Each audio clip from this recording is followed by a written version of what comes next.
Hello, everybody. It is I, Schmitty, with another episode of Talkin Schmit, the podcast that comes out every Tuesday. Today on the show, we have Joe Sib. The Sib, it stands for Sabiando. Joe grew up in Northern California. He says he was down at Winchester when Cab was just a wee little guy just ripping around. And, he spent his time living in Santa Cruz. Later goes on to start up Side One Dummy Records. And currently, the guy's a stand-up comedian, apparently. So, officially, my first stand-up comedian. I have 2 8th grade diplomas. Maybe this opens the doors for the likes of Maria Bamford, Bill Burr, and eventually Dave Chappelle. I don't know. It'd be great, but we will see. I'd also like to talk about my wedding because I haven't spoken of that yet. Far out. Was it the greatest day of my life? Most definitely. Yeah. Laughter, love. We even had a Dodger fan there crying. Check. You had everything. You had a small, intimate group, all our parents, our loved ones, Redwood Cathedral. It was rad. I got a ring.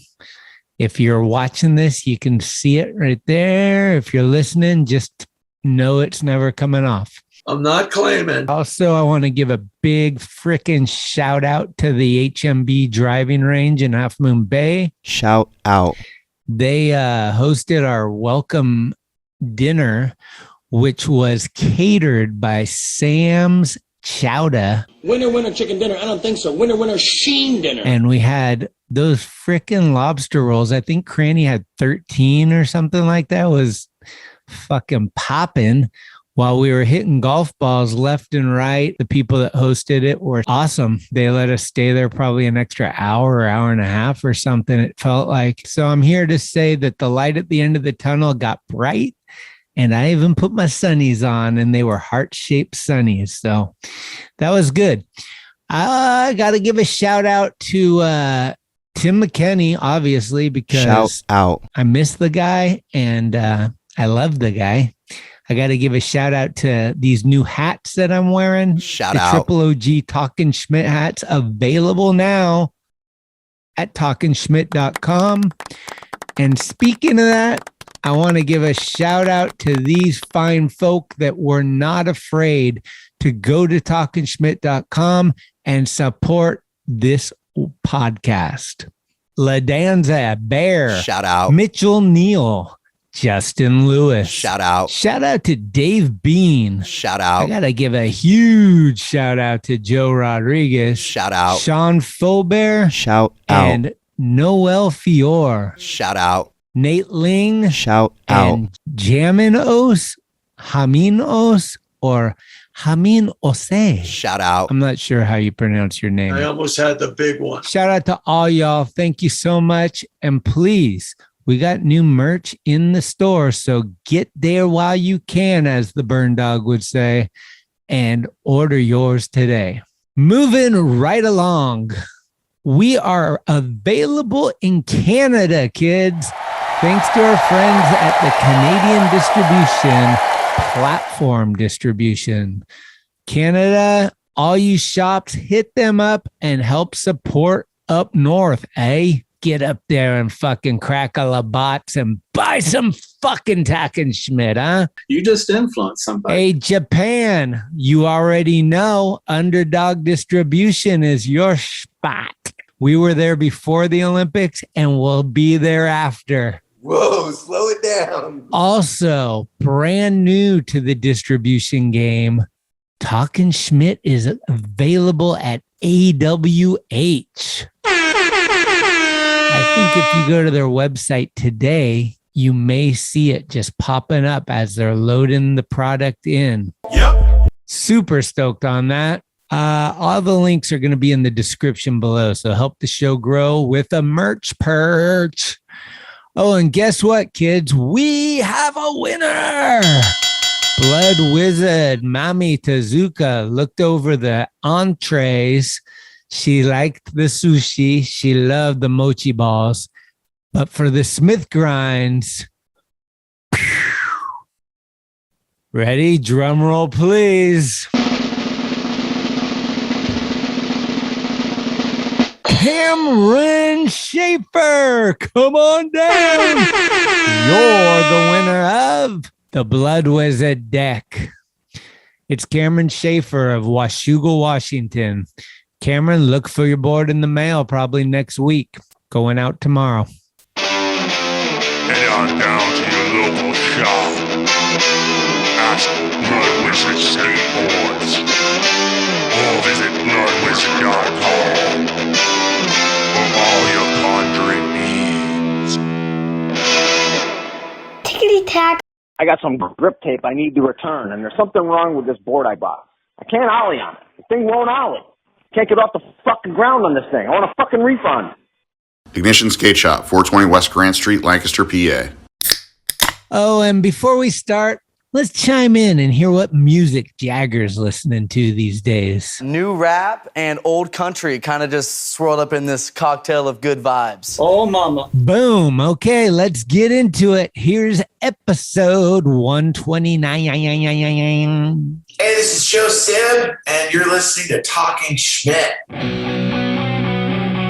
It's cool, like tonight is the night. Here we go again. Just give it the old college try, right now. Big Dog's in. Schmitty. 96 times, Schmitty. Thanks, Schmitty. We on? Schmitty? Talkin Schmit. That's called go to the hospital, bitch. I'd be shitting my pants.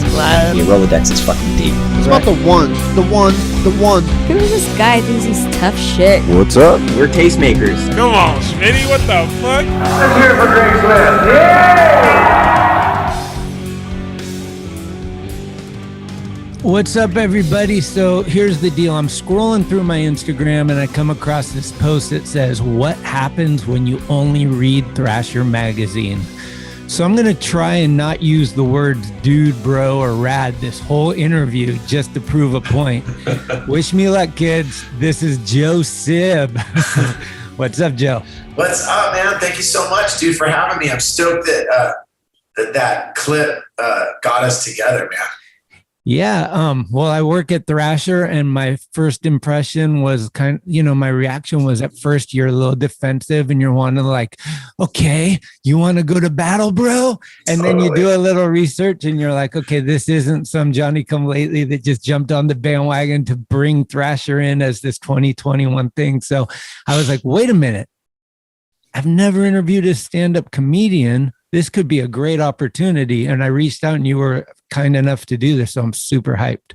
Oh man, I was, it's funny when I put that post out there, cause I don't think about that because just like you and I, we're both talking about growing up in the Bay Area, Thrasher has always been such a huge part. I have the first issue, I was there at the Capitola Classic as a little teeny Grom, just standing there, and all of a sudden someone handed me this issue of this magazine, and I remember it was so big. It was like, what the hell is this, And so Thrasher at that point, just became kind of like our Bible.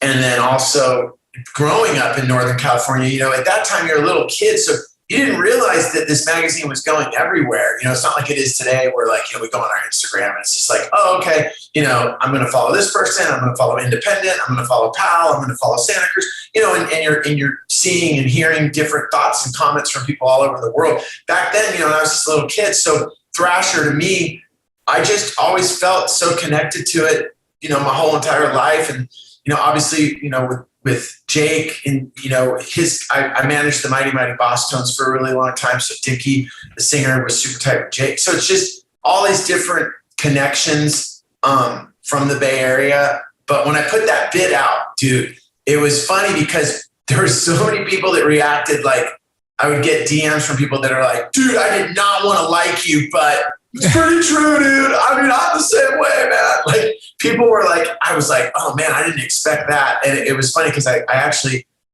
met a lot of people that were like, dude, I'm a skater from here. I'm a skater from there. And like you said, when I saw that bit, I didn't want to like it. It's the same thing I am when, you hear someone talk about punk rock and you're like, who is this dude? And then you Google it and you're like, oh, yeah, dude, he was the original drummer in Blast. Oh my God. Okay, cool. Yeah. It's like, but yeah. So it was funny how, kind of combining comedy my life into my bits. Right. So you were born where? So I was born on the East Coast, Philadelphia, and but never lived there. Just, my parents made me there, and then they got out and they moved to Santa Cruz. And I grew up in the Santa Cruz. Yeah, I grew up in the Santa Cruz Mountains, Old San Jose Road, way out there in the middle of nowhere, bro. Like Aptos or? No, I'm talking like Santa Cruz, redwood trees. Like if you are in Boulder Creek? Like, no, kind of near Boulder Creek, but no, wait, not even near Boulder Creek. I'm talking like, so there was a ramp called the Summit Ramp. Do you remember that? The Summit Ramp that Craig Ramsey and all these heads had out there. So like I was near that area. Like we literally, if you're on 41st Avenue and you go all the way down to Soquel Drive and you make a left and you just take it past Soquel High School and you just make a beeline as far as you can go, that's where my parents set up shop. They had 5 acres. They had a horse ranch, and their idea was to basically, it was the early Sevs. So like their idea was like they were gonna have people that lived in San Jose and outsiding areas. They would have a horse, but they didn't have anywhere to keep it. So my parents would take care of the horse during the week, and then these people from San Jose or people from San Francisco would come down, and then they'd kind of camp out on our property, and they'd ride horses all day. And then at night we'd have a big barbecue. It was a blast, and it was crazy because all of the people that worked on the ranch were all like surfers. So like the people that, would come out and kind of clean the stalls, like, they would live on our property and then they would surf and then they would work there. And it was really cool. Like, like Jack O'Neill's, daughter lived near us, and at one point, like Jack O'Neill, like I remember, like he flew hot air balloons, and he like brought a hot air balloon over there, and like as a little kid, I got to like ride around, in it. But my first real connection though was skating on this property because, dude, I was not into horses. I was not into nature at all. Like it was weird. It was like my mom and dad, they were so stoked that they were out in the middle of nowhere, and I was bummed. And I remember I got a hold of a skateboarder magazine, and I was just like, it was at a 7-Eleven by my parents' house, somewhere out there in the middle of nowhere. And I remember I asked my dad to buy it for me, and it was like, it's like that first time you get like a Jack mag, you're just like, what is this? It was like, that's the only thing I can compare it to, where you're just like, do people really do this? Like, you could get hurt doing this, like, what the hell? And I just freaked out about it. And then I talked my dad into getting me a skateboard at Kmart on 41st Avenue. And it was a banana board with, it was so victim. I mean, just so many slams on that thing. But that was the gateway. Like I was so into skating, and just, I had this one magazine, and I had a banana board that had no kicktail. It was just like a piece of plastic that went to a point with these wheels that, you could see the bearings in there, like just so cheap. And it was hook, line, and sinker, man. I just skated as much as I possibly could on this. We had a little piece of cement on our ranch that like they park tractors on, and, other gear for the property. And when that stuff was off of there, I would just skate around. And I just was so into it. And all these other kids were like, riding mini bikes or horses. And I was just like into skating. Did you ever see that? What is it called? Soquel Banks? The Soquel Banks? Yeah. It was like, dude, I didn't get to skate it, but it was like just finishing kind of when I started skating. But, there was like Keith Meek and Tommy Guerrero. You mean the skate park that like those TR and all those dudes lived at? Yeah. There was like a little, I never. So at that point, so for me, for Santa Cruz, it went like this. It went like that. Like my parents ended up getting divorced. And right before they ended up getting divorced, there was a dude that was a dentist that lived like a couple acres away. And I would go over there all the time to play with his kids. And at one point he was working on one of the dude's teeth from NHS, either Novak, Howe, or Schmidt, one of those dudes. I don't know which dude it was, but he shows me, he goes, look what I got. And it's a Santa Cruz fiberglass with the black grip tape down the middle. They reissued them recently. And had ACS gold trucks, Road Rider 2s, and a blue board. And he shows it to me. He's like, what do you think of this? And I'm like, I'm riding this plastic victim, break every bone in your body machine. And all of a sudden he shows me a real board.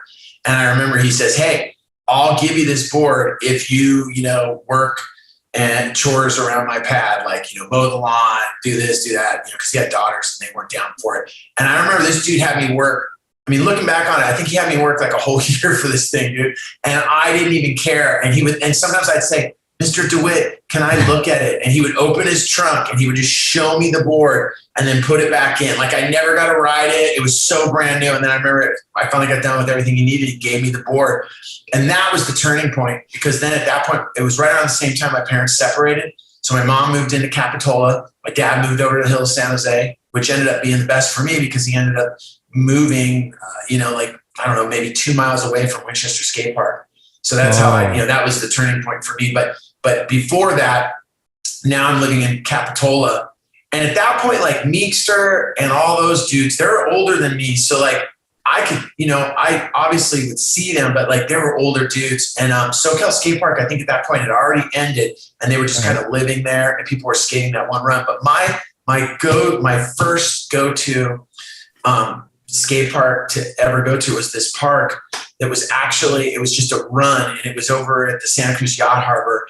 And basically it wasn't Derby. It was this other run that it just went. It's such a trip. It was just a blacktop run that went all the way down with a couple of speed bumps, and at the end there was a bank, and you just kind of rode down the hill, went over the banks, did a big, backside or front side carve, and that was it. And you run back up the hill and you do it again.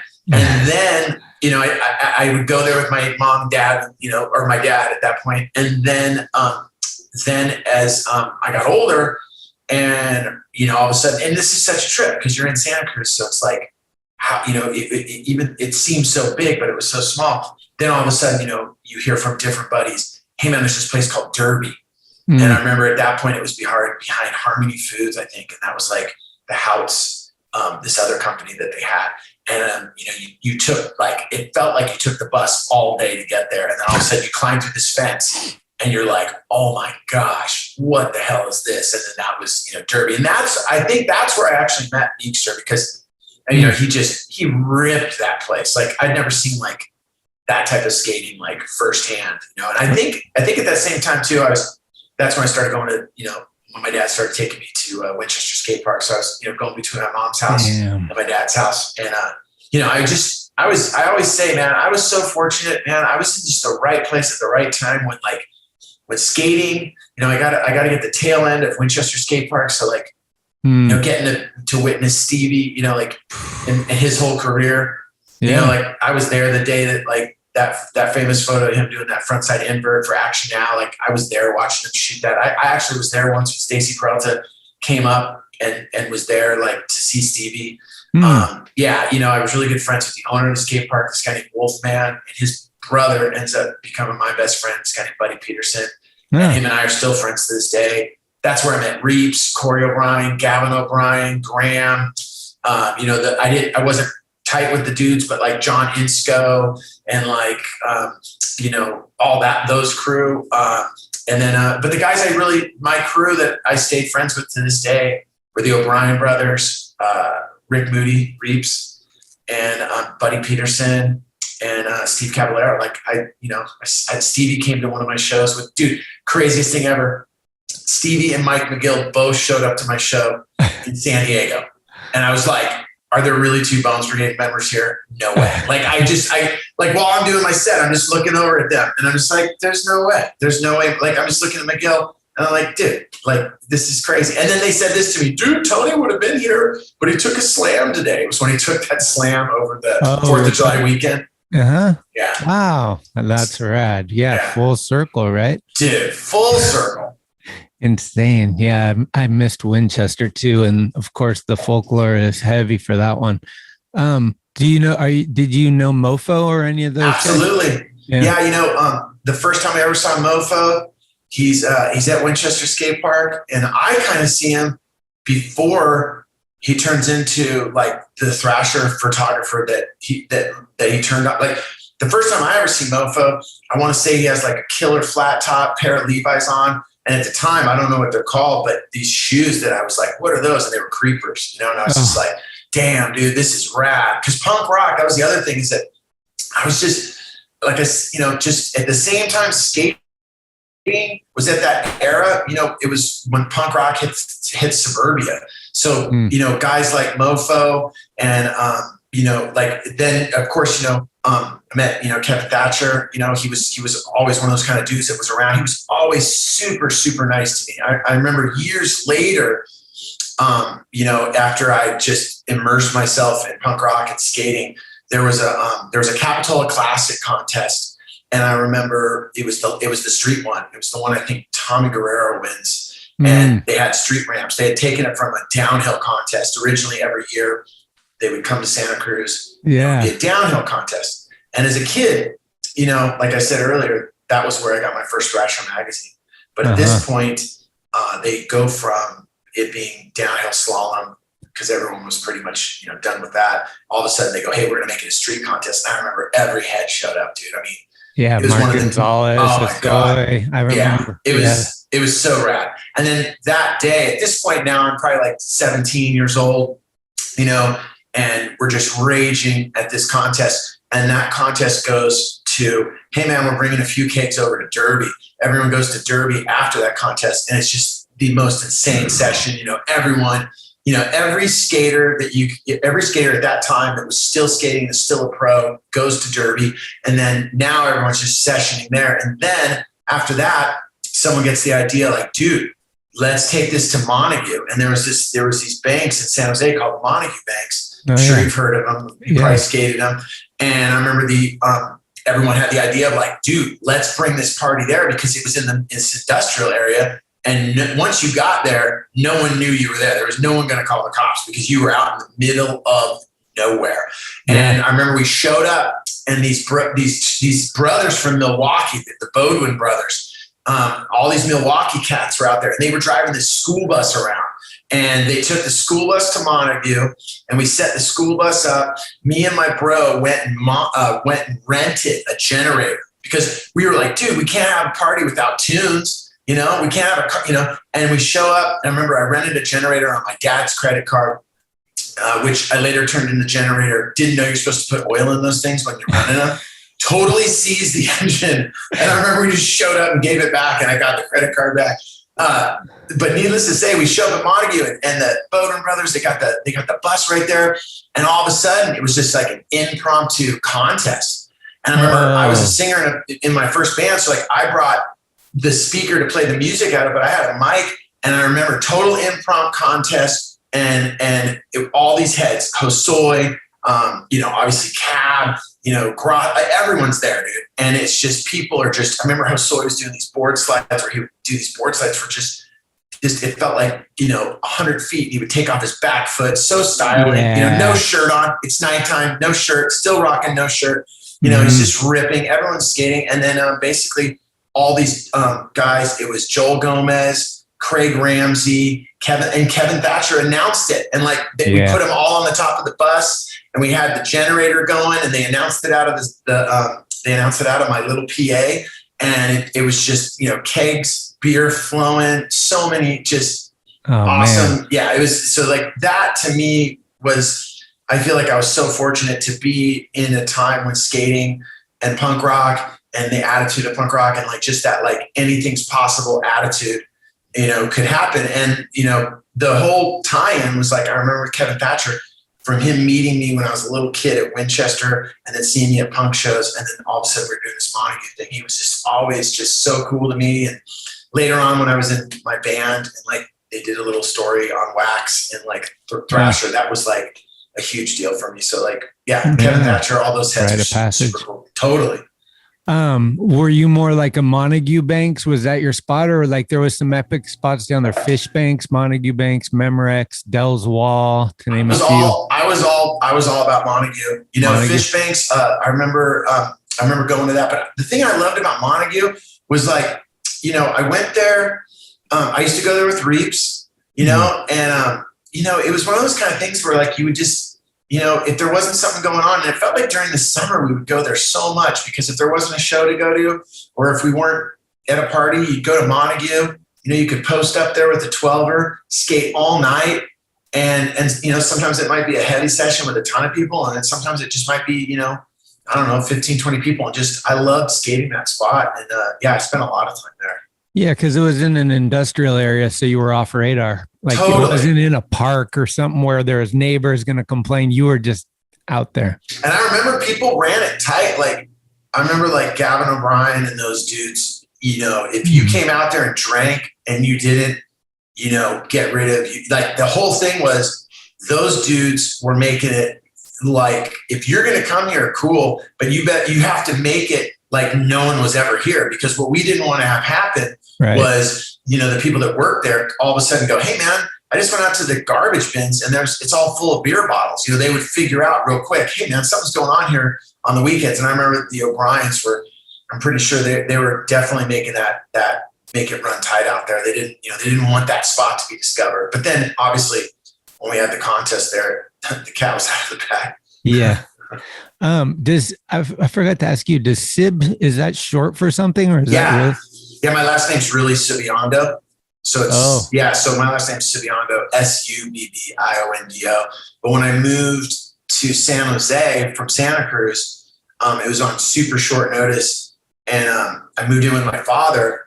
And at that point, I just needed to go to this. It was like I moved in with him on a Friday. He had me enrolled in Westmont High School in Campbell by Monday. And I remember at that point, coming from Santa Cruz, punk rock for me was like a pair of Levi's, some Converse and like a flannel, very NorCal vibe. And then when I got to San Jose, it was the first time I ever saw like at this high school, like spiky hair and, charged hair and like leather jackets and like creepers. And I was like, whoa, this is totally different than like anything. I mean, it looked like the Punk and Disorderly cover had come to life. I'm like, wow. And I remember there was this kid there and this girl says, hey, it's like the first break of the day. And she's like, I remember she says, do you like punk rock? And I go, yeah. I eat like a chocolate donut. She's like, do you want to meet other people that like punk rock? All right. So I walk over to this zone where all these like dudes in like Zeppelin and Judas Priest shirts are hanging out in. And then on the other side, it was all punkers. And this one kid rolled up on me and he recognized me from Winchester. He's like, oh man, I met you. What's up? And we start talking. And then a bunch of people, hey, this is Joe Sib. This is Joe Sib. And this one dude, I'll never forget. He had like a leather jacket on and like a no shirt and like Docs on. And I think he had a mohawk. And he goes, hey man, what's your name? And I'm like, oh, I'm Joe Subiondo. He's like, dude, I'm Terry Root. And I'm like, yeah, cool. He's like, oh, you're Joe Sib. I'm like, no, it's Subiondo, S-U-B-B. And he's like, nah, dude, you're Joe Sib. And like, how do you argue with the guy with no shirt on at 9 a.m. in the morning? Okay, cool. I guess I'm Joe Sib. And then I remember that first weekend, I made some friends and they came over to the house and they were looking for Joe Sib. And my dad's like, Joe who? And he's all, oh, wow, that's cool. Like, you got a nickname, Joey. And I'm like, yeah. And he's all, don't worry, nicknames never last.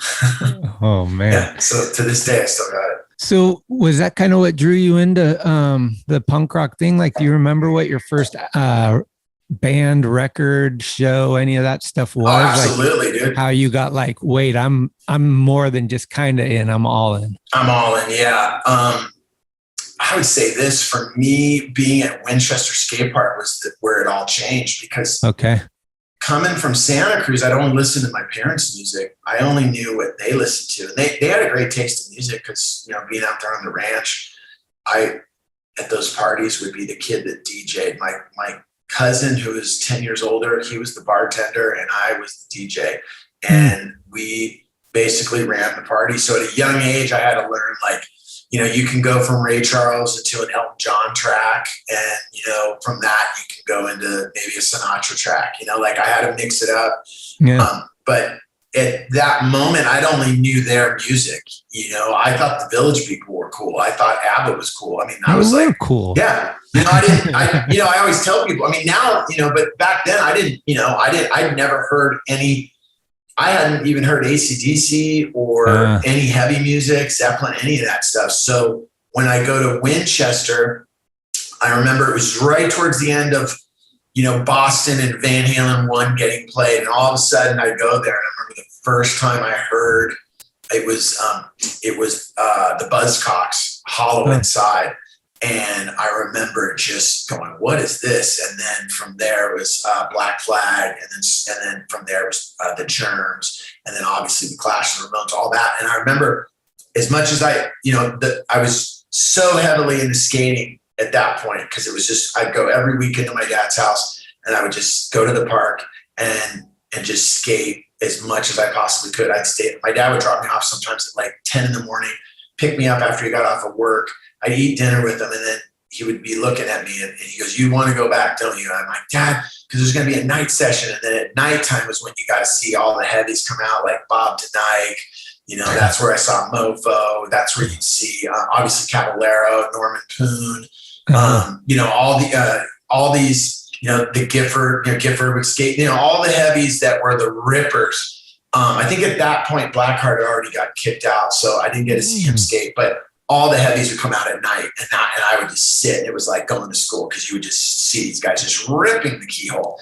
And that was so far out of my league. So I would just, and then the music they were playing just was all this heavy stuff. And then the other thing is that I remember there was about 6 or 7 real straight up punk rockers that walked into the park once. And it was about 6 of these guys. And I think it was like 4 guys, 2 girls. And they walked in, and that was the first time, like, I'd seen like, whoa, this is like this. It was like it's no different than the first time you see like someone do like a frontside invert or like a frontside rock and roll. You're like, how is that even possible? And then for me, visually seeing like real punk rockers, maybe just going, what's that all about? And it just turned into like skateboarding and punk rock. And then at that moment, dude, from then until like right now, it's just been the same thing. It's just like music, skating, surfing. And that was the game changer for me. I was in, it went from like, yeah, I'm kind of into this to like, all that I wanted to do at that time was skate and go to a show. I just wanted to see every band. First band I ever saw was Social Distortion. 1982, San Jose City College. Craig Ramsey put on the show. Right. I didn't, he sold me my ticket to go to the show. The way he sold me the ticket is, for your listeners, like Craig Ramsey was this guy from the Bay Area, and he was super tight with all the people we've been mentioning. He was just a really smart dude. He managed the Faction for a little while. He was this older guy that went to San Jose State, older skater, and he was just such a super cool guy too. Like he was just always like, he was almost like an older brother. And I remember was putting together the Social Distortion show. And I remember I was at this place called the Newport House, and he goes, "Hey man, are you gonna go to see Social Distortion?" And I'm like, I'm a little kid. I'm like, I don't know what they sound like. And he literally sung me. He's like, "Dude, Atom Bomb, TNT." I'm like, whoa. And he's like, "Mommy's Little Monster." He sang the tunes. Like no different than like, imagine you're like, "Hey man, what does this band sound like?" You go on Spotify now. Oh, yeah, that's a cool track. Imagine a human being saying, "Hey man, you got to come to this. What does it sound like?" And they sing you out of their mouth to your ear, the jams, and they nail them so good that you're like, "Yeah, dude, I'll take that ticket." And I remember I got the ticket, and I want to say that was the Faction's first show. I'm almost positive that was their first show. Whoa. And it was like the Faction, and of course, probably I'm sure like Los Olvidados might have been on the show, which that was like if you said to me like, "You're my favorite band from that era of San Jose, Northern California," Los Olvidados, hands down, that was the band. I'm still looking for something new. So good. So good. Ray Stevens, Mike Fox, Matt, that was my band. Like I love the Faction.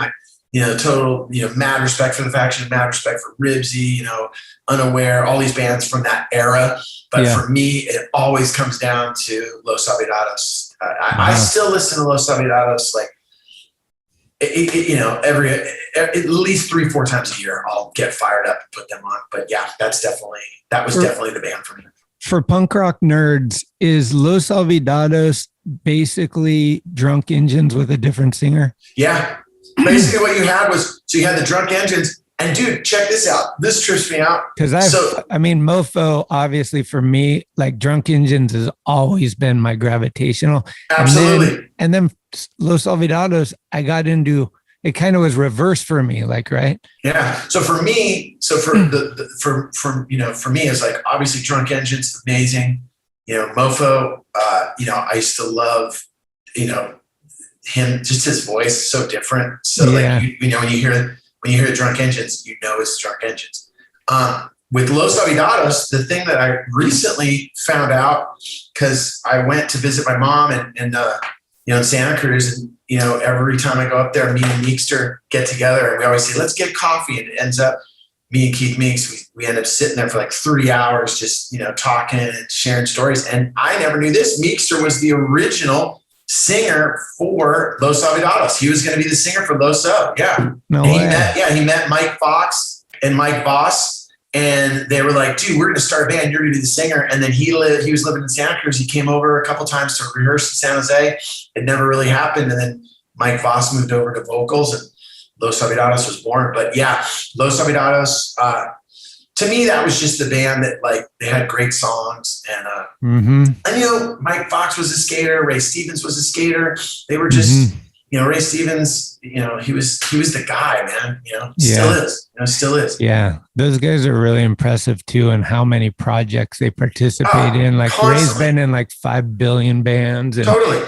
So Ray DJ, Ray, he does everything. He's the best. Absolutely. RS1, RS2, RS3. It's the best. For me, I went to, I was a suburban kid, I was born in Rose City, grew up in San Carlos, and I was going to Sequoia High School, and I was sophomore year, skateboarding already, met these kids that were freshmen. They took me to the new varsity in Palo Alto. I saw Aggression, Suicidal Tendency, Ill Repute. I was at that show, dude. I think it might have been one of the last shows there where like somebody did a stage dive and they missed him and he broke his face, right? Or something. It was 1985. Yeah. I know that for sure. And that was the first time Suicidal came up to the Bay Area. And I remember as a kid going to that show, first of all, loved Ill Repute, loved Aggression. Bob from Aggression. That's my first show and I'm so proud of it because it was pure accident. It was just like you said, do you want to go see a punk show? I guess so, sure. And from that moment, every Friday we were going somewhere. Oh, totally. And that's how it kind of was, at that point too, because it wasn't, bands weren't touring to make a living. Bands were touring just to do shows. So like, I remember that night when Suicidal Tendencies came up for that show, that was the first time that they had come to the Bay Area. And I remember it was the first band that ever came up and brought a crew with them from their hometown. And I don't know if you remember this, all of their crew was on stage while Suicidal was playing. Yeah, and they roll like that. Yeah, they rolled like that. Like no one had really done that yet. Like later on, that became a thing. Like, if a band was on stage, they kind of had their crew behind, not their crew, but like the people that were tight with them standing on stage. And not that it was like a flexing a muscle type of thing of like, hey, check us out, we're rad.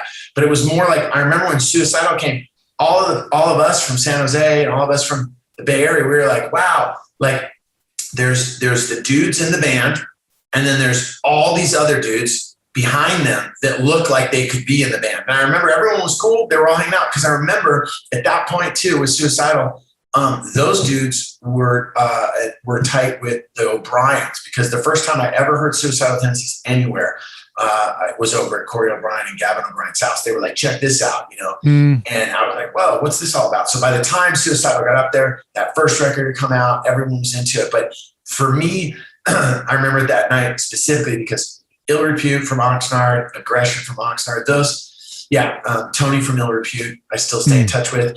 And Bob from Aggression I met him when I was a little punker up at Ruthie's Inn. And he just, that record, Intense Energy, man. Once again. So good. So that's interesting. So my point and question, I guess, is growing up in the peninsula, I had the midway point of like, do I go to San Jose? Do I go to San Francisco? Do I go to Berkeley? They're all equidistant. Yeah. And I somehow, not really consciously, chose SF. We had a bus route that dropped us right off at the farm. Oh, the farm was great. The farm was really one of the main places. I tell this story all the time, but I was like, I literally think Verbal Abuse and DRI played every Friday, and then there was like 3 other bands with them. That's how it felt, but I'm sure it wasn't exactly like that.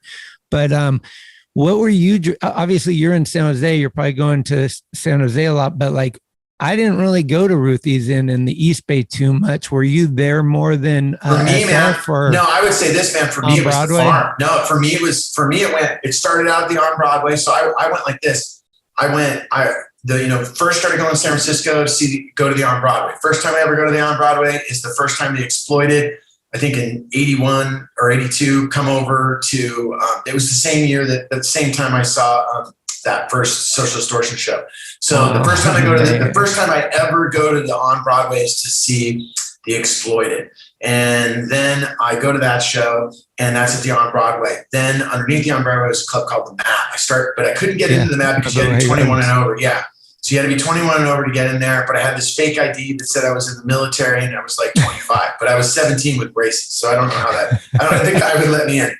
So then what ends up happening for me is I just start going to the on Broadway and the Map, and I meet these kids from Berkeley, and we would just come up on a Friday, and we would spend Friday night, Saturday night, and then go home on Sunday and just go to shows either in Berkeley or in San Francisco. That's how I met Jim Thiebaud, just running around, on Broadway with him and all those cats. So then after that kind of shut down, then the next era was the farm. And that's where I spent, then at this point I'm in a band called Frontline, and we did those shows you're talking about with Verbal Abuse. We did so many of those shows, I was in a band called Frontline, and we would open for Verbal Abuse all the time. We ended up, our first tour that we ever got in the United States was with Verbal Abuse. It was with Scotty or with Scotty. It was with Scotty. That's no disrespect, but for me, Scotty and VA Rocks Your Liver is that's the record. So important. Yeah, that's the record. Yeah. I ended up meeting, that was when I ended up meeting, so the manager at that point that ran the farm was this guy named Paul Ratt. And I don't know if he managed Verbal Abuse, but he managed our band. So we just ended up doing so many shows with Verbal Abuse. And like I said, the first tour we ever got was right when VA Rockers Liver came out. And we did a whole tour. I remember it was Verbal Abuse headlining and us supporting Frontline in all of Texas. It was only Texas. And for some reason, it was like this tour that lasted like a month in Texas. And of course we went there in August, and it was just a million degrees. But all we did though, dude, it was so rad. All we did was like, back then, you'd show up at the venue and half of the shows got canceled. So if you would show up in El Paso, the show's canceled, you play a house party. We didn't care. It was all that we cared about was like, you get to the place where you're going to, whatever city you were in, first thing you do is find a skate shop, show up at the skate shop and just be like, yo, we're Frontline, we're from San Jose. Oh, really? Kid that be in the shop. What's up? Dude, any place to skate. They take you to a ramp, skate. Yeah. After you skate the ramp, all right, we got the punk show tonight. Let's go. And that was enough. Like I don't even remember, it was never about like, hey man, how much money are you getting paid? Well, we have enough gas money. It was just like, get enough cash to get us to the next city so that we could go to the skate shop, find a ramp, find a place to stay, and do the show. And like, that was how we spent the time on the road. Absolutely. I mean, that's what I always say is before Instagram and hashtags and all this stuff, there were skate shops, and that's how you network. That's how you built these friends in real life, in real time, and they're still around. So let's support them because skate shops are so fucking important. Like, dude, like you said, like that was it. It was like skate spots. They got them. Cool dudes to take you there. They got them. And then you see those dudes in the crowd at night because you made these relationships and you're rocking for them. Yeah. And it's just a complete day. And then you leave and it's like, what better day is that with like new bros? Like that's, so many of the friends that I still have to this day, I met at shows, like I remember the first time Agent Orange ever came to the on Broadway, first time they ever came up. And it was like, I remember in the audience that night, like that, obviously I knew Mofo was taking photos that night. I remember Bryce Kanights was there. We were in the pit together. I knew Bryce from, seeing him through skating. Like I said, like Thiebaud and I, like, when I think about, and Jim Tebow, obviously, to your viewers, he's Jim Tebow, and his identity and what he's done in skateboarding is just so insane. But for me, whenever Jim and I talk or we get on the phone, it's me and him. I just can't help but think about me and him running around on Broadway together, and him going to San Jose State, me going to like De Anza, and we both were skaters, but also like how much we loved like Youth Brigade. Like that was our band. We would just we loved that band, Youth Brigade. Like I turned 16 at a Youth Brigade show. Like that was our band. And obviously. Operation Ivy. Yeah, but like for him and I, man, the thing that's crazy is you meet these people and you stay friends, and I'm friends with people that I went to high school with, and I'm friends with different people that I went to college with, but like the friendships I have with the people I met in skateboarding, like, just yesterday I was talking to my friend, Buddy Peterson, who was, Wolfman's, younger brother from Winchester. I mean, him and I have been friends since we were in 6th grade, when I go home, I'll still, Meekster, Joel Gomez, Corey O'Brien, Gavin O'Brien, like these are all people that I met through skateboarding. These are all people I met through music. And it's definitely, I feel so fortunate because I don't know if other people have those type of relationships through a sport they met. Like I'm sure if you're really into baseball, you're into football or basketball, maybe you played with different people. And I've heard those type of stories. But for me, this bonding over this 4 wheels, 2 trucks, and a piece of wood, it's just, it feels almost like magical, and then also you throw this music into it, and then you have that to kind of be the backdrop to it, and then the touring and going on the road and the mutual experiences, and then it just kind of, to me, I still to this day, I'm like, it just feels like Forrest Gump. Like, did that really happen? I mean, looking back with our wisdom, you have to just say that we were very fortunate to be in the right area at the right time. Clearly. I mean, like you said, like the first time the Exploited comes to NorCal and you're there because that's what you're doing. I mean, it wasn't like a foreseen thing. Like I have to get there, No. Dude, I didn't even know. I only knew one song from them, and I just knew. I was like, okay, I'll go. Yeah. I had a ride. That same time, I remember, later on, I was like right place at the right time. First time GBH ever came to America, I was there. I got to see GBH first time they came to the on Broadway. Peter Tested Babies first time they came. The Addicts the first time they came. English Dogs the first time they came. I was just so into music, going to shows. And also like the thing for me too was I wasn't a heavy drinker. I wasn't into drugs. So like I really was into the music. Like I would pay whatever, later on, when I did start drinking beers, and I figured out, I don't have to pay the full amount. Like I can come in later. I figured that out. But like I was so into seeing every single band. I just nerded out on it so much. Like I remember, the first time, when Minor Threat came through on that one tour, they did a show at the On Broadway. I was there, but I remember the bill that night. It was this band called America's Hardcore, which was, I only saw them one time, and they made such an impression on me that night. They killed it. Then it was 7 Seconds as a 3-piece, Youth Brigade into Minor Threat. Wow. And it was just one of those nights that is just just burned onto my brain. And it all came from a love of skateboarding, which in return introduced me to kids to turn me on to a love of music.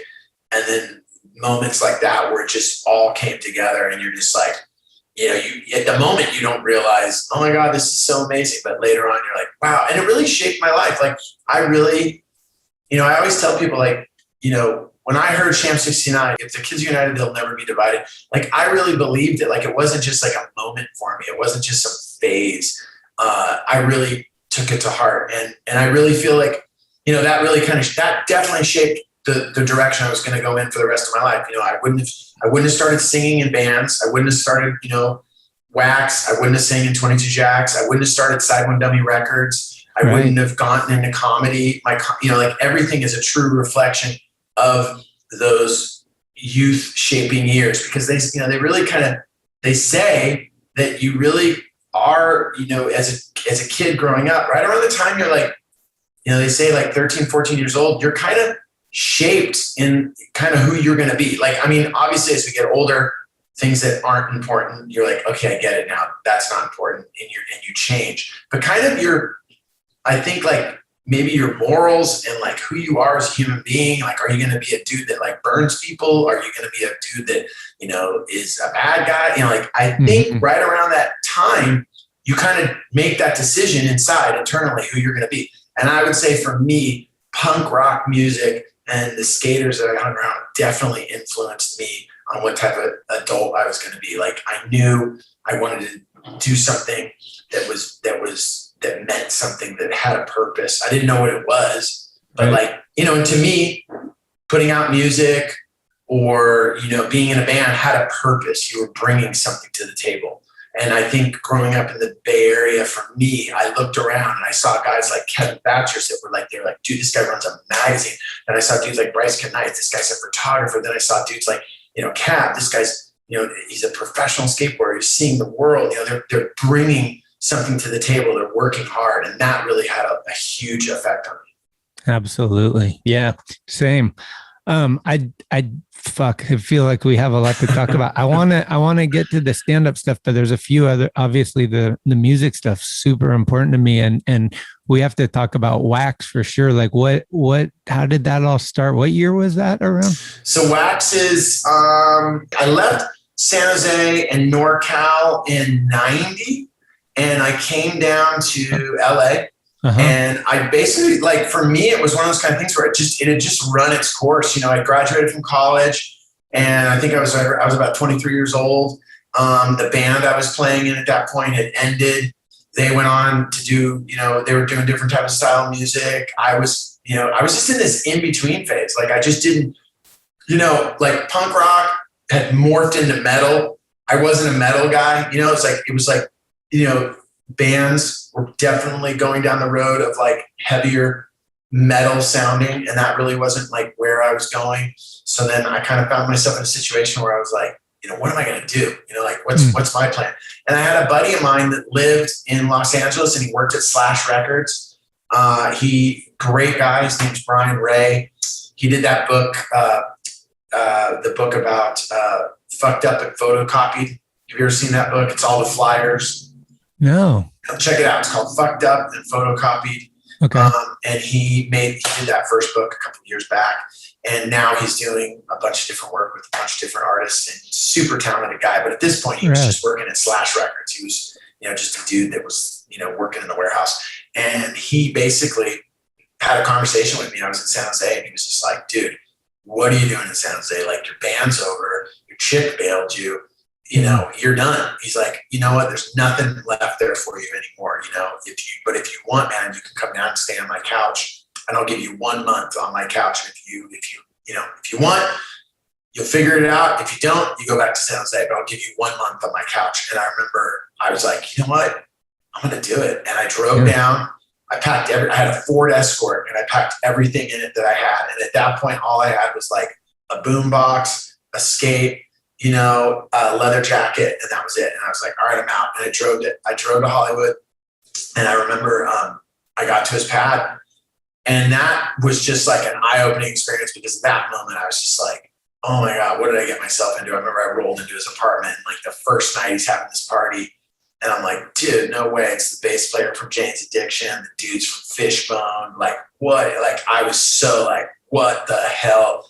This is insanity. And, I started hanging with him, but like, he was like, so far advanced. I was still wearing a hat backwards with like an indie shirt on. I was just like, what the, and I was just like, I got to figure this out. And I remember, I ended up, at first, get the job and trying to find a roommate. And then after I kind of got situated, I was like, you know what? I want to start a new band. I want to, that's why I'm here. And I ended up seeing this ad that this band was looking. They had a drummer and guitar player, or they were a drummer that was looking for a band, and I was looking for a drummer.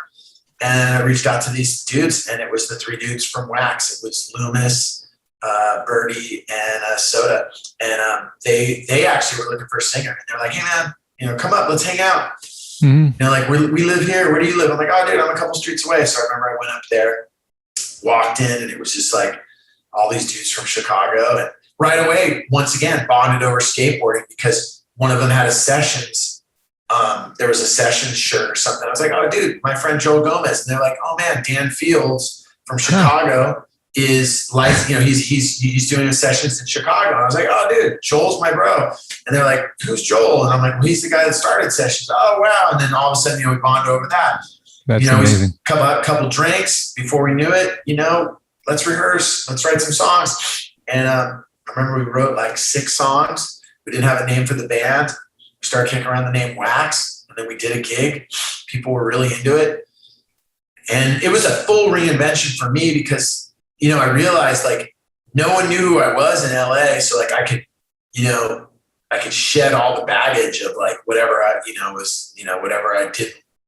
want to deal with from being in San Jose. So like I remember even like my hair, like I was like, yeah, man, I'm gonna start slicking back my hair, and then I'm gonna do this. And it was just a full reinvention.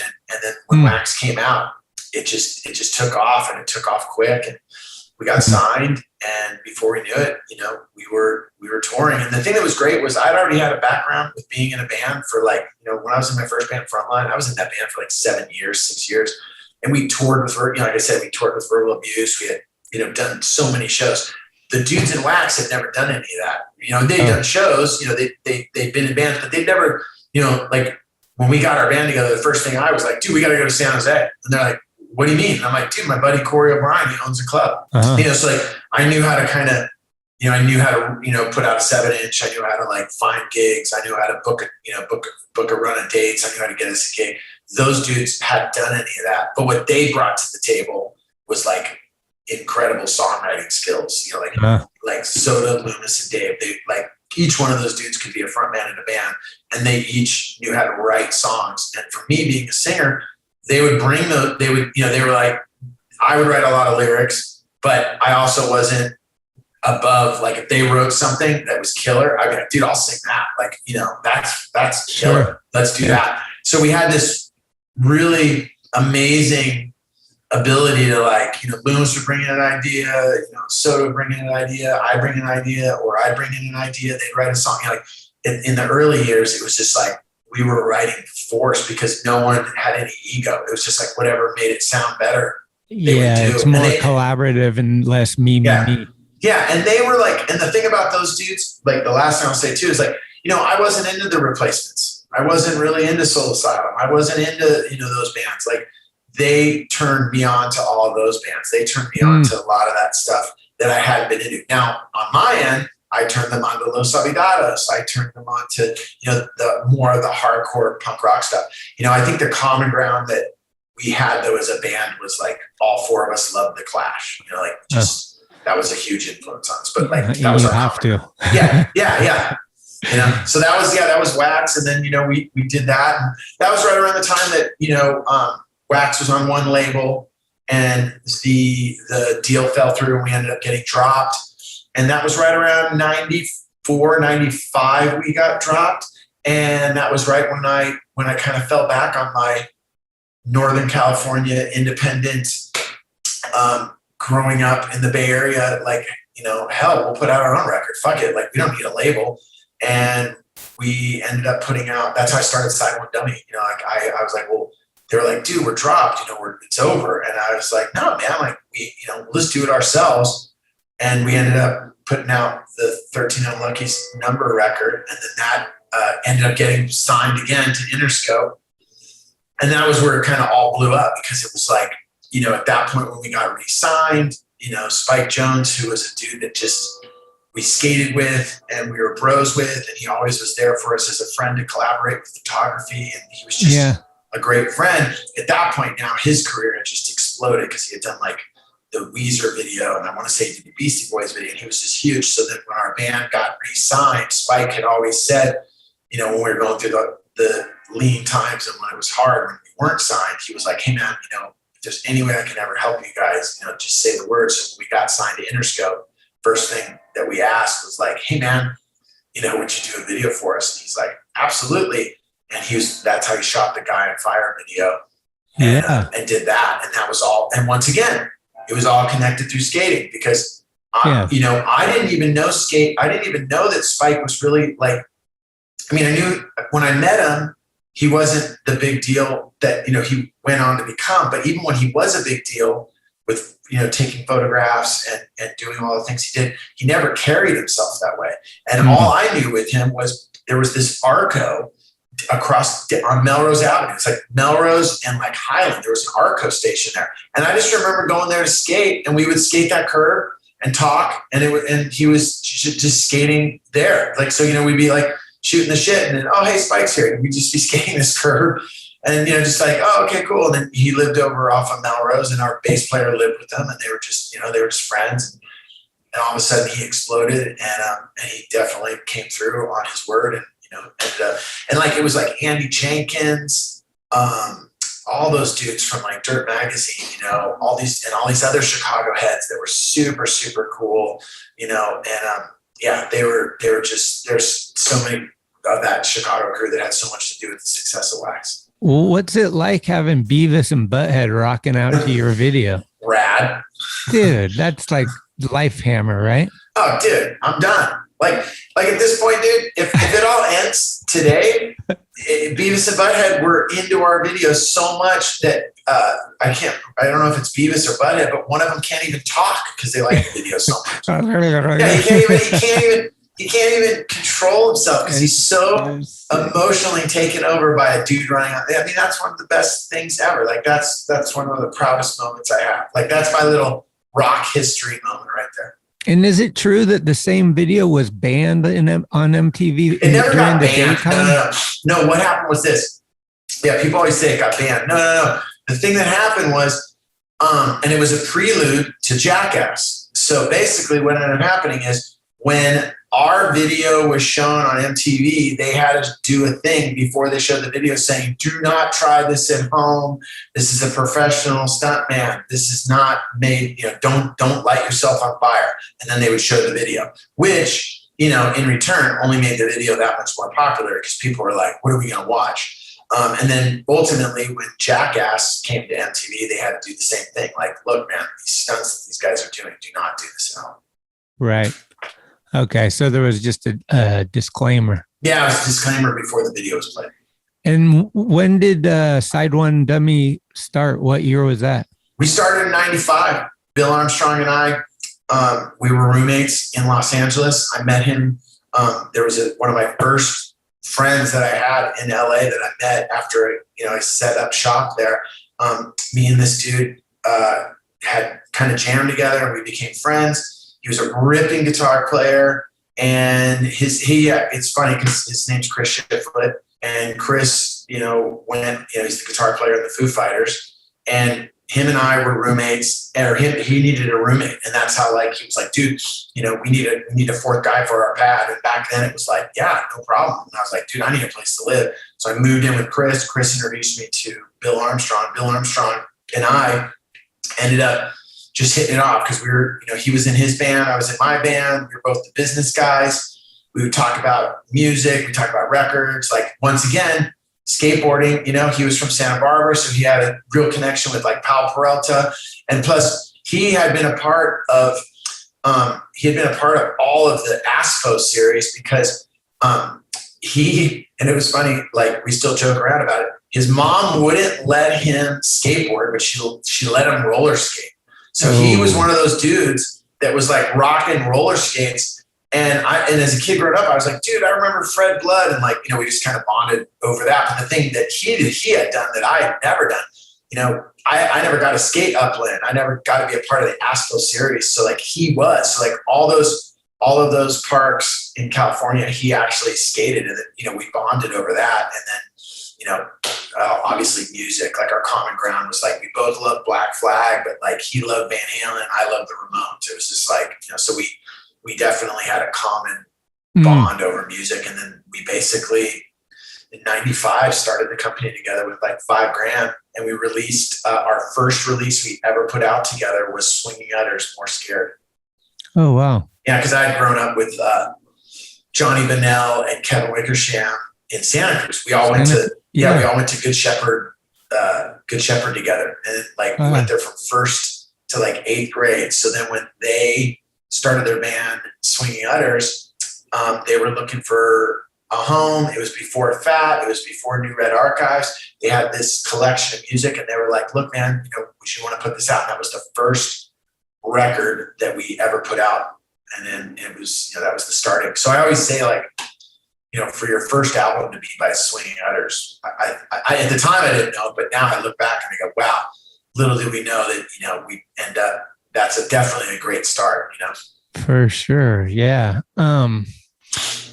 Okay. The last music related thing I wanted to say is we have this little debate going with me and all my friends. And I usually talk to people that have good music backgrounds about this. We started it off with the greatest American rock band of all time. And somehow it just became kind of obvious that it seemed like it had to be Aerosmith. And it was like, I don't back Aerosmith that much, but they're undoubtedly this band that's won lots of things. They have a huge catalog. So we changed. I was like, let's do punk rock because that's more our thing anyway.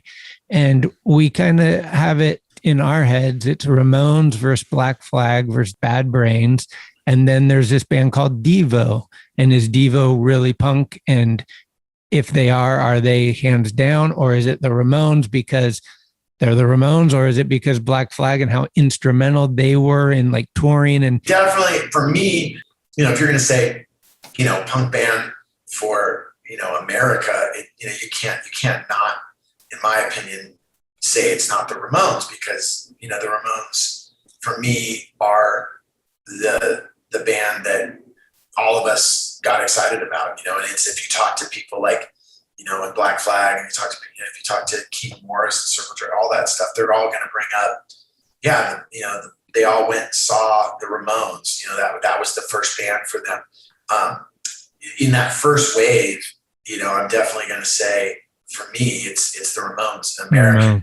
Now, if you go to the second wave and you got Flag, and then you got bands like the Germs, and you got bands like Circle Jerks, then all of a sudden I think that just goes into like opinion, it's like, obviously the importance of Black Flag, like, is so important, and it's such a huge foundation, but then someone like myself, I'm a Circle Jerks fan. Like, that to me, I love Black Flag. I love when Keith Morris sang for Black Flag. I also love when, when Ron sang for Black Flag. Like, I love all that.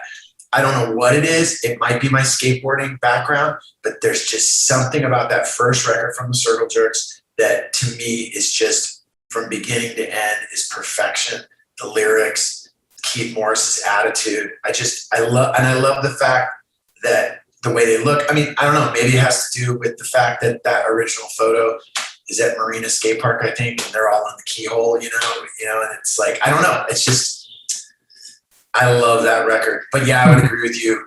I would definitely say the Ramones for like American punk rock band, absolutely. And then then if you were to say like the work ethic and they do DIY, Black Flag, definitely. Like that. I remember when I read Get in the Van, like when I read that for the first time, it was just like game changer. Like, it just inspired me on so many levels. And again, not being the old guy, but like before social media, being able to find like, oh, we're going to Memphis. Never been there, but we're going to play a show and it's going to rule. Yeah. Like, okay. But how about this? I would say this, dude, we're going to play a show and it might not rule. You know what I'm saying? It's like, I think, because I know this from when when I remember going on tour. Like I was telling someone recently, they were like, I told them, I said, yeah, the first tour I ever went on, we left for a month. And when we left, we probably had 20, 22, 23 shows, right? And we only got to play probably 10 of them. And she was like, what happened? I go, oh, they just got canceled. She's like, what do you mean they got canceled? I go, yeah, it was so standard that you'd be, you had a phone number, you'd be driving to Dallas all day, you get to Dallas and the promoter, oh, dude, last night, it was always someone got stabbed. Dude, someone got stabbed, show's over. And you're like, what do we do? And then the promoter would be like, you guys can stay here. We'll do a party here, a house party. And you'd be like, and you were just like, okay, so we're still gonna play? Yeah. In this living room of yours? Yeah, okay, cool. Got it. I remember once the adolescents, verbal abuse, and Frontline all drove to do a show in Reno. And I remember Steve Youth from 7 Seconds lived in Reno at that point. And we show up to the event. We show up, and from the moment we get there, Steve Youth's like, dude, the guy that you guys are working with, I don't know, man, but it's like word has it there's no venue or whatever. So you got the adolescents for Verbal Abuse and Frontline all hanging out. And then I remember it was just, it wasn't like, okay, let's leave and go home. It was like we found out like these kids were like having a party or something, and we're like, okay, we go there. And then all of a sudden you got, these 3 bands hanging out, drinking beers, and everyone's just like, okay, just business as usual. That was just part of it. No one crumbed. I mean, we were bummed we didn't get to play, but no one. It wasn't the end of the world. It was just like, okay, still hanging out. You're still hanging out with like-minded people. This is cool. Right. Do you want to take a quick piss break or anything? Dude, if I could take a piss break, that would rule. Yeah, I'll be right back. Okay. Hey, it's Corey at Blue Plate, 3218 Mission Street. Come see us. Meatloaf, fried chicken, deviled eggs, Dollar Olympia beers. We're here every day of the week. We got a garden and we got smiles on our faces. Come let us make you happy. I was just going to say, when we were talking here, I should show you this one photo that I always loved. I think you might be able to see this on there. Okay, so here I'll go. Bring it up. Yeah, right there. Okay, how's that? Okay, so see that photo right there? Yeah. Okay, so that's the on Broadway night. That's the night that Agent Orange came. And if you see this dude right there? See where my finger is? Yeah. That's Mofo. Sick. So you can see Mofo right up front. That's the on Broadway, probably 1982. And then like in the background is just there I am with. Oh fuck! How rad! Yeah, there I am with my bros. That's so sick. The thing too, man, for me, like you said, don't want to be old guy, but like I don't know. At this point, like I don't try to, hide the fact I'm a 54-year-old guy. The thing I think though that's important is I'm 54 years old, but like I don't think young people are lame. Like I don't want to be one of those guys like. And I hear a lot of I hear some of my friends, they bag on music and they bag on like young kids and stuff. But it's just like, like the stuff that my son listens to, the stuff that my daughter's into, like, I know that it's doing a good job because it bums me out. Do you know what I'm saying? It really bums me out. Like the music my daughter and son are into bums me out. And when I get pissed, I'm like, oh, awesome. Okay, yeah, I'm not supposed to like this. Like, yeah, it's working. Oh my God. Like, and I turned into this, like, it's like when I was a kid growing up, it was, bleach blonde hair, bondage belt, middle fingers. Like I saw this video clip a while ago and I posted on my Instagram. It's just me, like, we're opening up for The Exploited. And I'm like, I'm 20 years old or 21. And I'm saying this, dude. I'm saying, I sound like such an idiot. I'm like, bro, we don't even care, dude. It's summertime. We don't work. We just drink. Like those are words coming out of my mouth. Yeah. And I'm like, dude, we're hanging with The Exploited and they're like totally cool. They offered us beers and we were like, what's up? Like I said, like such a warm. But like that would like my dad, he's an English professor, has a PhD. He studies language. Like he's taught all over the world. And that's his son. That just sounds so stupid. And the fact that my dad didn't just punch me in the head every single day. And he was like, all right, it makes me realize with my kids, like whatever they're into and like the music my son listens to. And I'm just like, really is these lyrics. Oh my God, this is so okay. All right. I got it. Like it bums me out so much that I realized at a certain point, it should bum me out because that's what you're supposed to do. You're not supposed to listen to music that stokes your parents. You're supposed to listen to music like whatever it is that bums me out. And it's like, they're doing a great job of it. And I don't want to be one of those guys that crumbs on youth, Well, hypocrisy is kind of one of my pet peeves, and we're all hypocrites to some degree, but like I really try hard not to be because I hate. That's one of the things I don't like. And one of the biggest things when I was growing up was I don't want to ever be the guy that's like, back in my day, all this new shit sucks. Blah, blah, blah. And it's like, the older you get, you kind of understand because you do have those feelings come in. Dude, what you need to do is filter them and try to just be like, yeah, but there's probably some reason. Dude, I have those feelings all the time. I've already said that recently I was like, dude, I don't even want to hear loud music. I don't want to hear anything loud. Like the other day I went to a hotel and we're hanging out. And I'm like, this hotel sucks. And my girlfriend's like, why? And I'm like, because I want to go to a hotel where everyone's 40 and over. I don't want anyone raging. I don't want anyone playing loud music. I'm comfortable saying that. So get me out of the picture. Like, it's not young people.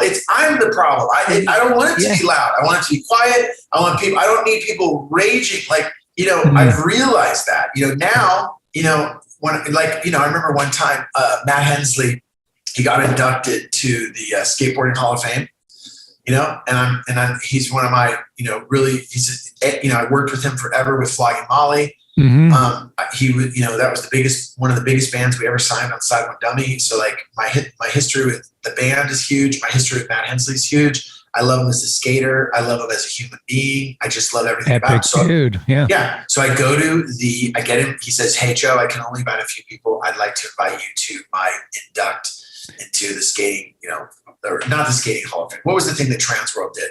That thing. It wasn't thought. Oh. It was like Trans World Awards, something like that. So it wasn't the Skateboarding Hall of Fame. Okay. It was like Trans World gets to pick like he might have got like best street skater or best video part of the year or something. Yeah, or it was a legacy award. Like before it was Dwayne, legend. And then before it was a legend thing.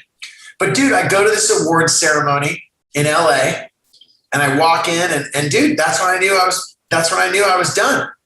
Everyone in there is just 40s, smoking weed, just raging. No different than what we would have done back in the day if I was invited to the Thrasher Award. I remember every year I'd want to be invited to that award ceremony they did in San Francisco. And I see the photos and people are just raging. And I was like, oh my God, I want to be a part of it. But now all of a sudden, as a 40-year-old man, I'm there and I'm like, I want to hear my friends speak and they're talking over him. And it was just, I realized I was like, oh my God, I love skateboarding because it just evolves in, it's all different faces, but the real core of who we are as skaters, we're all cut from the same cloth. It's like, I might not know the new, I watch all these kids on Instagram. I got indie, I watch all the clips and it's just like the stuff they're doing. I'm like, dude, I mean, you're old when you're like, you just want to say you're going to blow your knee out doing that. Like none of these guys have had, knee replacement surgeries. Like until you have bolts in your knee and you've blown out your ACL, you're like, dude, what are you doing on that rail right now? You're going to hurt yourself. Like, that's my favorite thing. I skate for 2 hours. And no matter how good I feel at the end of that 2 hours, I always stop because I've always taken the slam in that third hour. Always. It's always like, dude, I feel so good. This is great. You're just like, oh my God. And dude, when you slam in front of a group of people, you got to walk it out. Like, dude, I'm fine. Then you get in your Prius and you're like, oh my God, I can't feel my arms. Yeah. It's oh man. So when you're, frontman for the band, the guitarist breaks his strings, the amp goes out, there's some malfunction. Are you the guy that's trying to fill the time with some jokes? And that's how you get to become how's the stand-up start? The stand-up starts because from the time I was a little kid, I just made people like, I knew, like I would cover up probably like anything in my life that I wasn't good at, or if I was in class, or I was just that kid that used comedy to diffuse a situation, like if it was a situation in the classroom, if it was, if we're on the playground, if I was at the skate park, I always deferred to joking around as like a go-to. And I think it was just more, it was just a characteristic of me. Like, oh yeah, I'm going to, like I think when I was growing up, even when I sang in a band, like I was a full punker and I was, taking it all seriously or whatever. But even like, I would joke around but I never thought like, oh, I'm going to do comedy. Like that was nothing I was going to do. And it's funny because when I moved to LA, when I first moved to LA, when I was 23 years old, I was at a party and I was just getting to know people. And obviously I was joking around and I was doing this and doing that, and doing this. And this group of people, they're like, oh man, yeah, we want to come see you perform. And I'm like, what are you talking about? They're like, well, aren't you a comedian? And I'm like, no. And they're like, oh, we thought you were a comedian. And I remember in the back of my mind, I'm like, wow, like that'd be cool. And then I remember I went when I was 23 to the Comedy Store, and they had the potluck on a Sunday. They still have it to this day. And I signed up and I got up on stage and I did stand up. And I mean, to say that was the first time. That was, but it's funny. I was 23 years old and I got up there and I did it, but I wasn't into it. I was like, it's not my thing. Like I didn't get bit by the bug. Probably the reason I didn't get bit by the bug was because I didn't get any laughs. So I was like, I'm out of here. I had, for 23 until I actually started doing stand up, and I didn't start doing stand up till I was 40. So it was like, like it had been a long time, and then even when I started doing it at 40, I wasn't doing stand up. I was doing spoken word. I wrote this one man show that was called California Calling. And it was all about, the day that my dad took me to Winchester Skatepark, December 27th, 1981, and how that day changed the projection of my life, because he took me to the skateboard park. I didn't want to go. I had a bowl haircut, a turtleneck on. I didn't know anything about skating. I love the sport, but all of a sudden I'm at Winchester Skateboard Park. There's all these kids skating, and my dad's like, hey man, I want to take you into the park. And I didn't want to go. And I remember he said, if you can go and at least give it a shot for like 15 minutes, then I won't ever ask you again about it, but just go in there for 15 minutes and tell me, just give it a shot. And I remember I wouldn't get out of the car and I was embarrassed. And then finally, I got out, and I remember I went to the park and I skated for 15 minutes. And I always say those 15 minutes turned into a lifetime. Like if he hadn't to push me to go in there, I wouldn't be doing your podcast right now. I wouldn't be I wouldn't have started Side 1W Records. There wouldn't be a Wax. There wouldn't be anything in my life, because that moment, December 27th, 1981, when he took me to Skateboard Park, that was where I heard that Buzzcock song. That was where I met Buddy Peterson. That is where I saw Steve Caballero. That was where it was like everything that really changed my life was from that particular day, like down to that day. Up until that moment, I was one dude. The moment I walked through those doors, it just turned me on to so much creativity and ideas and music and everything. It changed my life. Were you already up until you were 40, had you been a comedy club enthusiast? I was, what, man? Would you like Richard Pryor? Like, no, Chris Rock's coming, I got to see him. Did you do that nothing. No, I wasn't. For me, so here was as far as it goes with comedy, comedy was always a part of my life through my father. Like my dad was into Saturday Night Live. He would let me stay up late at night and watch Saturday Night Live. He was into Monty Python, Flying Circus. He would let me stay up and watch that. He turned me on to Benny Hill. He loved comedy. So when I'm a little boy, I'm hanging out with him, living in, visiting him on the weekends. He was like, oh dude, you got to watch Saturday Night Live. So I saw that, obviously saw that, that first era. And then as far as it went with comedians, it was definitely George Carlin. It was definitely some Richard Pryor. It was definitely some, Flip Wilson, definitely some Bill Cosby. All of that, was a part of my life. My dad had a record collection, and in that record collection were all of those comedy records. So as a little boy, I would put on George Carlin live from the Santa Monica Civic and go, oh my gosh, check this dude out. But I never, when I moved to LA, I drove by the Comedy Store and the Melrose Improv a million times. And the first time I ever went into the Melrose Improv, right there in Hollywood, was the first time I was performing there. I'd walked, dude, the Comedy Store.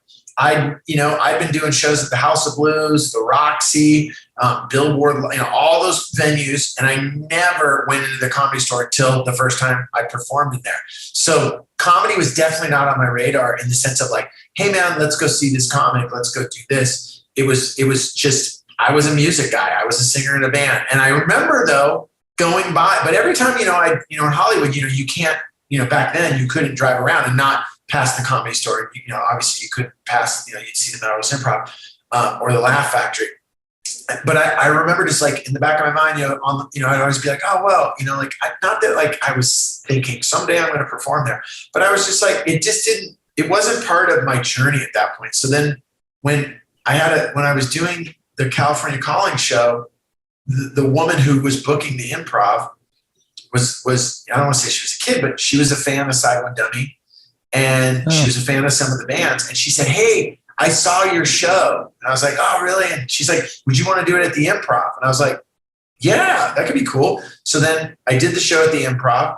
It sold out. It was great. And then she said, "Hey, what you do in an hour? That's awesome. Would you ever want to try to do stand up?" And I was like, "Well, I don't know, man." She's like, you come back, I put you on stage for like 7 minutes. And I was like, 7 minutes? Like, how can you be funny in 7 minutes?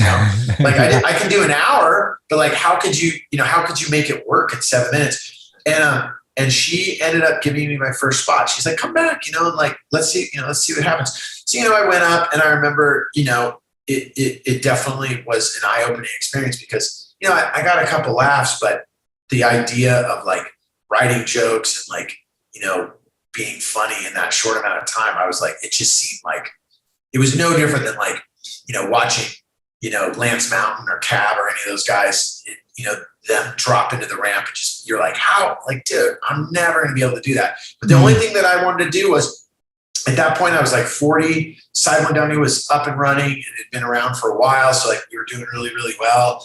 All the guys that I'd grown up playing music, I wasn't in 22 Jacks anymore. I had my second kid. And all of a sudden I just realized, I was like, you know what? Like, I want to get back on stage because that's the reason I'm doing it. Like, I didn't start Side One.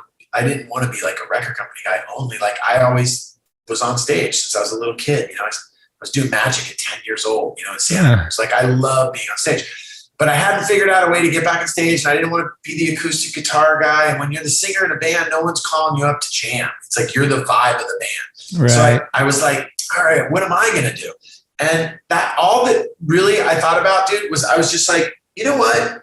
I'm just going to try to be a comic that all I want to be is this. It's just like skating. I just wanted to be a part of the session.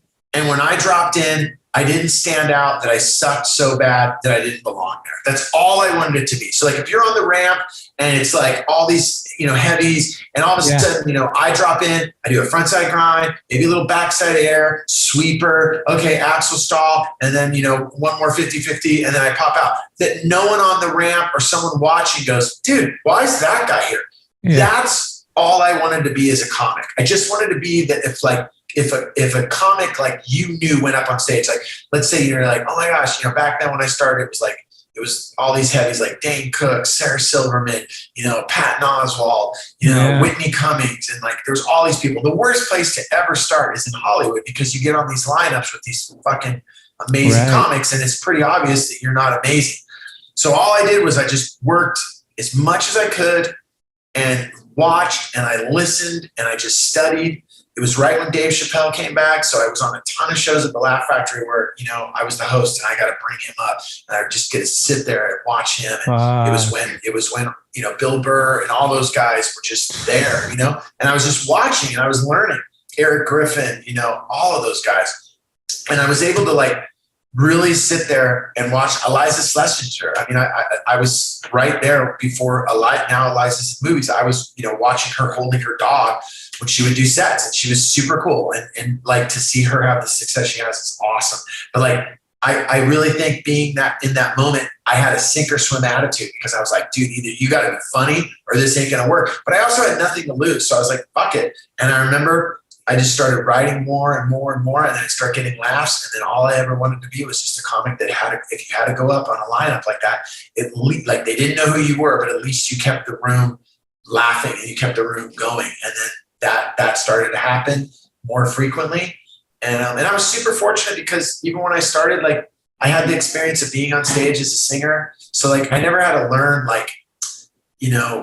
I never had to learn how to be on stage. Like I had to write material, but I never had to learn like, oh God, how do you hold the microphone? How do you talk into it? How do you deal with an audience? Like I remember one time I did a show and this guy was like, I've told the story before where this guy said to me like, he was getting in my head before I went on stage at the Hollywood Improv. He's like, man, I don't even know, dude. Are you sure you're ready to go up there? And I go, yeah. He goes, I don't know, man. I've seen comics die on that stage. And I was like, really? He goes, yeah, man, you better be careful while you're up there, man. I've seen comics die in that room. I go, hey, dude, how about this? Are there skinheads in the room? He goes, what? I go, are there skinheads with knives? He goes, skinheads with knives? I go, are those skinheads going to come on stage, drag me off of the stage to the back of the room and then start jumping on my head? He goes, no, there's nothing like that. And I go, I'm fine then. Because that's what I'm used to. That happened to me at the farm. Like, I'm used to people that if they're not into what I'm into, they physically grab me and take me away. He's like, fuck. And I'm like, yeah, is anyone going to do that? He goes, no. And I'm all right. I'll be fine. We're like, good. Yeah, as long as there's not a threat of physical violence, then I'm okay. If it's people like give me the finger, okay, cool. You don't like me? Awesome. Yeah. But like, I think growing up in the era that I did, you had to have a thick skin, because if people didn't like your band, they not only told you they didn't like your band, but they physically told you they didn't like your band. I remember the first time we ever played Fender's Ballroom with the Adolescents, Steve Soto told me, he said, hey man, super stoked to have you on this show. He goes, hey, before you guys play, you can walk around the audience, do whatever you want. But, after you play, you can no longer go in the audience. And I was like, why? He's like, because there's going to be a lot of people that probably will like your band, but there's going to be a lot of people that don't, and they will fucking tell you. And I was like, holy shit, like, wow, okay. And that's just the way it was. So, for stand-up, I felt like I definitely, I didn't have a lot to lose. Sure. Well, what are you struggling with in 2021? Anything that like you're like constantly just like teetering on, or like that you're just, I don't really get this? Or I mean, for me now, I would say, I would say, I don't know if there would be struggles, I would just say that in 2021, I'm trying to have the best outlook and really live with a day-to-day attitude, really try to be more in the moment and really try to enjoy everything that's around us, and try to really enjoy the moment. Because the biggest thing I learned from, the pandemic, and the biggest thing I've learned over the last couple of years, is that things change quick, and you can really worry about a lot of stuff that you think is important. And I learned that a lot of those things aren't important. And what's important to me is it's less about living in the future and more about being in the moment, and really taking that into consideration, and trying to take what's right in front of me and enjoy that, and drop into that moment. No different than like, it's like me and my buddy have this joke about, we were watching this video a while ago, and there was this skater, and he was, I forgot what video it was, but he drops in, he does this frontside grind, and he's coming down the pool, and he's about to, hit the next wall, and his back truck slides out from him, and he takes this huge slam, and he's a bigger dude, right? And me and my bro watched that video, because we started laughing, because the slam he took, we said in our theory was like, he went up, he did the frontside grind, and when he does this frontside grind, the crowd hollers like, yeah, and you can tell it stokes him out. And what is he doing? Instead of like, all right, man, I still got to come down from this frontside grind, he's already looking at the next wall of like, oh, dude, you think that little frontside, slasher grind was rad. Wait till you see what this 40-something-year-old guy is going to do on this next wall. And he was already looking at the next wall, and then he slammed. And me and my best friend, we have this theory that like, you got to go through life, staying in the moment, because if you start looking at the next wall, that's where the slam happens. And I've realized that more and more as I get older, is that sometimes when you're looking ahead, like, oh, you think that's rad, wait till you see this maneuver. You think that's happening, wait till you see this. And you're coming down, the transition, and you're so focused on the next thing that you're going to do. You're already visualizing it, that's where you make that mistake. And your truck slides out, or you hit a wheel bite. It's always the random thing. It's always like, you hear about these skaters, whether it's Cab, or like, look at that slam that Cab took a while ago on his Instagram. He went up and he I forgot what he was doing. He's done it a million times, where he does like a backside grind, and he's kind of on his back truck, and then he comes back in, and his wheel slid out from underneath him, and he took a slam and hit himself in the face. it was gnarly.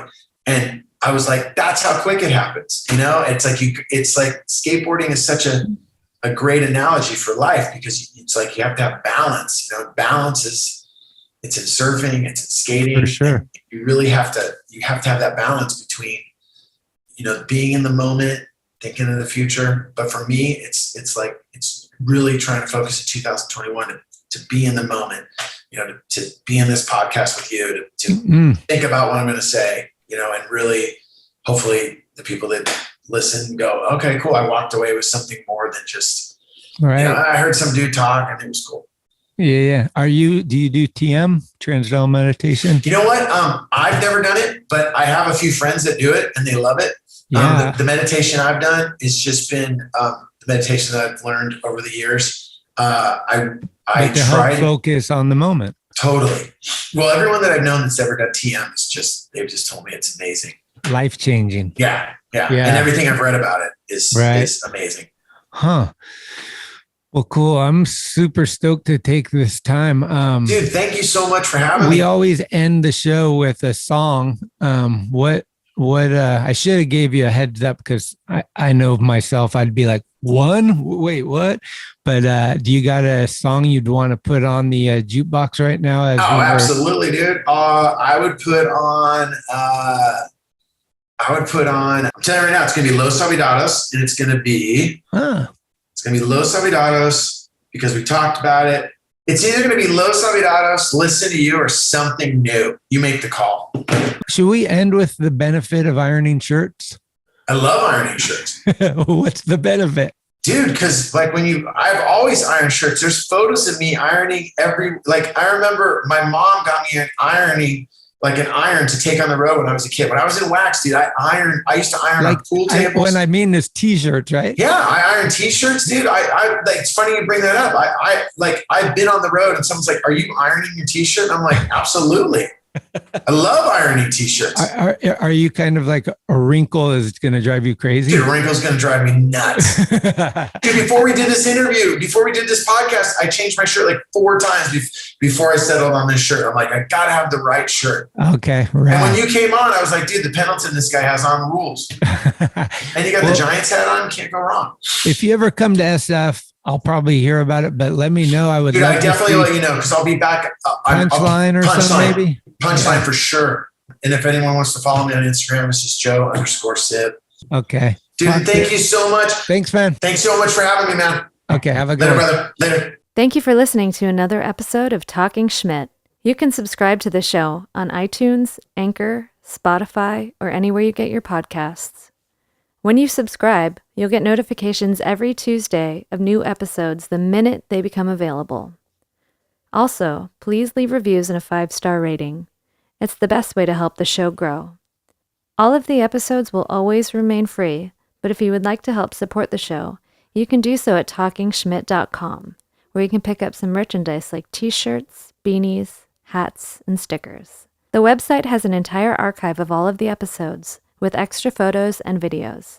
Email us with any suggestions, comments, or ways that the show may have improved your life at talkinschmit@gmail.com.